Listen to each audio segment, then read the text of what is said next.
Evlərimizin ətrafında ən çox görülən ilan növlərindən biri də bu dampişik ilanıdır. Bununla bağlı mənə çoxlu məlumatlar daxil olduğu üçün, yəni qısa zaman ərzində çoxlu videolar, şəkillər atıldı və insanlar çox narahatçılıq keçirdiyi üçün təkrar video çəkmək qərarına gəldim. Bu ilan növü yarı zəhərli ilandır.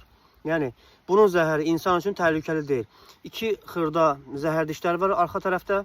Bunları yalnız şikarlarını dişləmək üçün istifadə edə bilir. Yəni bizi dişləsə belə bizə o dişləri yeridə bilmir. Və quyruğuna diqqət edin, nazik uzundur. Nazik uzun olan quyruqlu ilanlar zəhərsiz ilanlardır. Qısa və küt olan quyruqlu ilanlar isə zəhərli ilanlardır. Ölkəmizdə yayılmış 7-8 növ gürcə var. Onların gözləri və bu göstərdiyim ilanın gözləri kimi pişik göz olur. Yəni vertikal şəkildədir. Və ölkəmizdə yayılmış zəhərsiz və ya yarı zəhərli ilanların hamısının gözləri yumru şəkildədir. Bir tək dam ilanından başqa.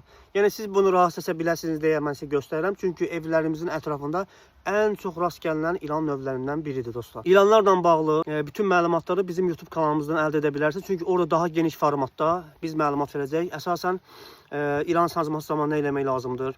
İlandan qorunmaq üçün nə eləmək lazımdır? Ölkəmizdə yayılmış bütün ilan növləri haqqında ətraflı məlumat hamısı bizim kanalımızdadır. Düşünürəm ki, faydalı məlumat oldu. Əlavə məlumat isə aşağıda verilib.